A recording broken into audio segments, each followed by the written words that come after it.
This novel is so tense and full of suspense that I literally had a seizure reading the final chapter. No, I am not kidding.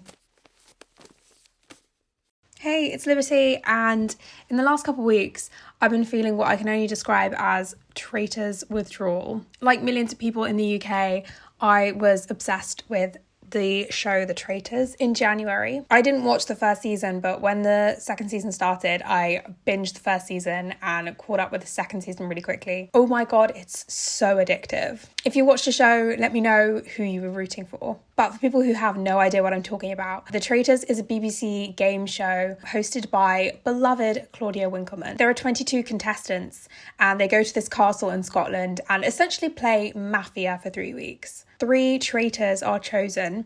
During the day, all the contestants are sort of doing all of these challenges to win money for the prize pot. Then they all get together and argue about who they think is the traitor, and then they banish someone and they stand up and they're like, I'm a traitor, or I'm a faithful. Then night comes and the traitors gather and they decide who they want to murder, or if they want to recruit someone if they're down to 2 traitors. In the final sort of round, if they decide that there are no traitors and that they're all faithfuls, and they are all faithfuls, they split the money. If there's even one traitor left, the traitors will take that money. It's such a fascinating study in what happens when you take 22 people from different parts of the UK or different socioeconomic backgrounds, different demographics, shove them all into a castle, into a situation where they have to be really distrustful of each other. The unconscious bias shows the way people interact with each other, the way that you watch the traitors lie and be duplicitous. It's so good.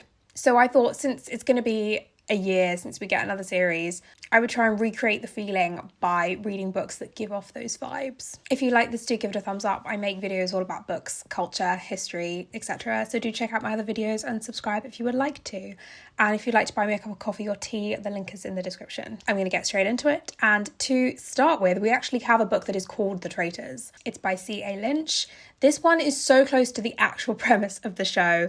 It's set at Beechwood Castle. 6 people find a cream envelope on their doorstep with an invitation to spend 24 hours at Beechwood Castle. The manor is crumbling and it was the site of one of the most horrible murders of modern history, and the murderer was never caught. The lucky 6 are all within a chance of winning $1 million. Apparently, some of them even think that they are on a reality TV show as well, so there's that element to it. We'll learn all about these characters and they will learn about each other, try and figure out who they can trust, because not everyone will survive the night. The tagline is, someone is an imposter, all of them are traitors. This is a locked room mystery, very gothic as you would expect with the premise. It's told from all 6 points of view. I've been told this book is paced really well, which, thank God. There's nothing worse than a thriller or mystery that you are like willing to speed up. This book is a very recent publication. It came out on the 1st of February. They definitely timed that well. I don't know if that was intentional.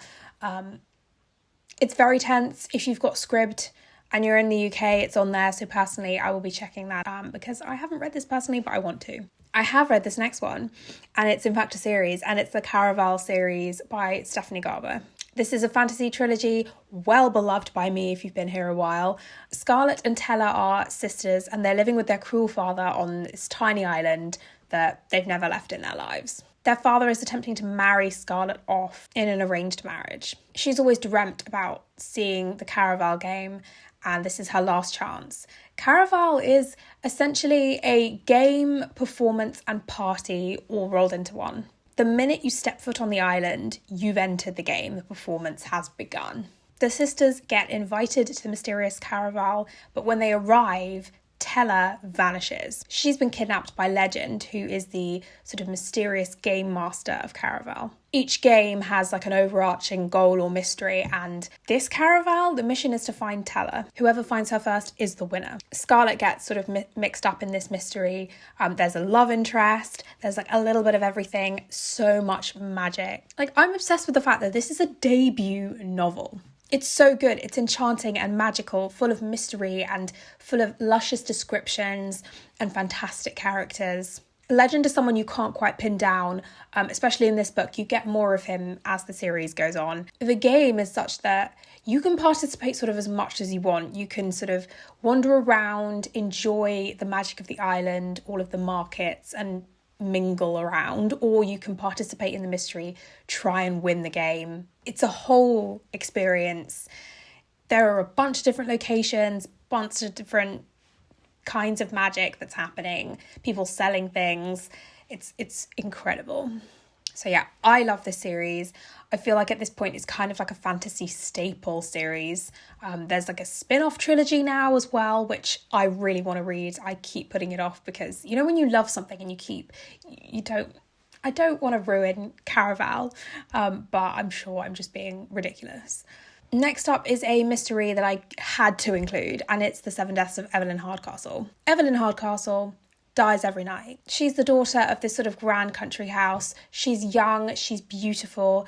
There's a house party with a bunch of guests. As the fireworks light up the night to sort of mark the end of the evening, she is murdered, she's shot and killed.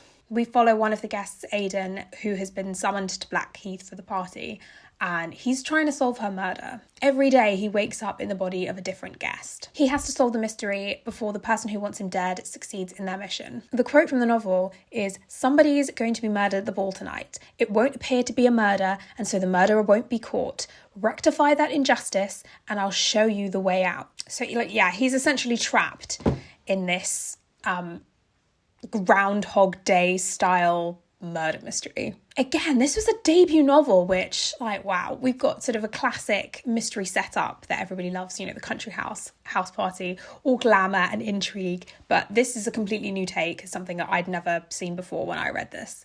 I personally loved it, all the twists and turns, and Aidan really gets taken for a ride. I highly recommend it. Next up is The Family Game, and this is by Catherine Steadman. Harriet Reed is our main character. She's an author. She's newly engaged to Edward Holbeck, who is the heir of sort of an incredibly powerful, rich American family. Think kind of like Gossip Girl level riches. She meets Edward's father, who gives her the tape of a book that he's been working on. And when she listens to it, it's completely not what she thought. It's a confession to murder. Harriet has no idea what to do. She is very confused. She doesn't know if this is a test.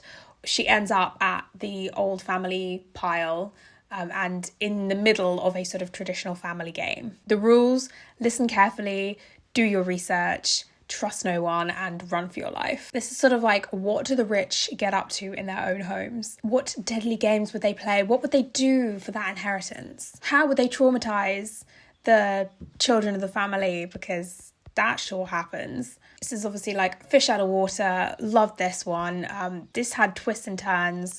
I read this as an audiobook. This was just like a really absorbing thriller and like plenty of violence. This next one is for Jazz Agatha Christie, because this list would not be complete without an Agatha Christie novel. And in particular, it's not just a country house murder mystery, it's an island, and then there were none.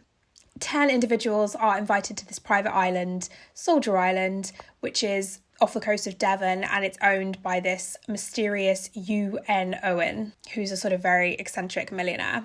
They all arrive, there's no sign of their host. They've never met this person before in their lives. None of the guests know each other, but they all have a secret. They've all committed a crime that they will be punished for.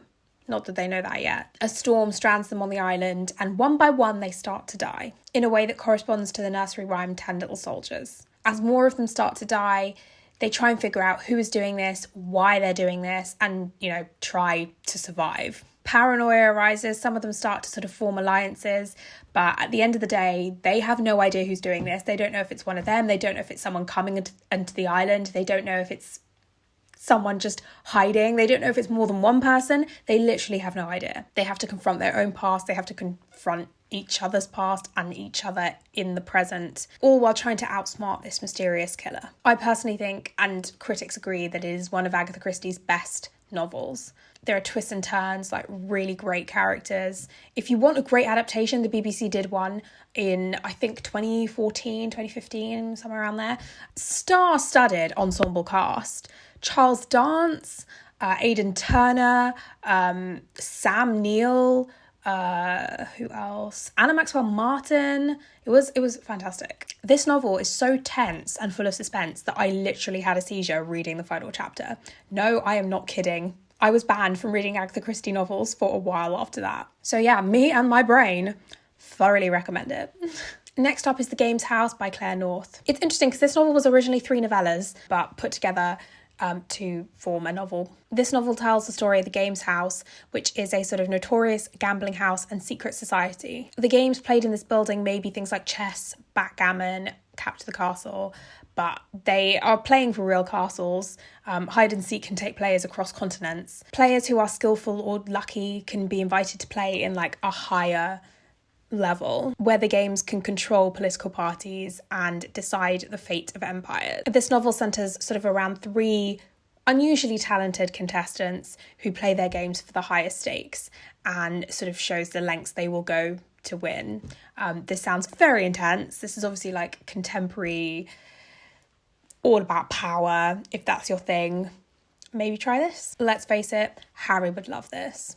Finally, I couldn't do this video without mentioning the fact that there is a Traitors interactive book. It's like a choose your own adventure book. You have choices. Each choice takes you to like a different page where you read on and so on and so forth until you reach an ending. You're in the castle in the Scottish Highlands. You have to figure out who the faithfuls are, who the traitors are. There are over 20 different games you can play in the book. You can play on your own, you can play in groups apparently.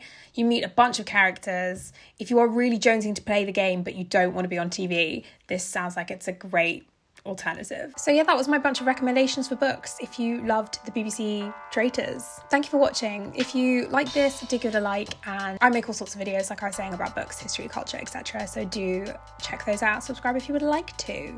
If you'd like to buy me a cup of tea, the link is below. Happy reading.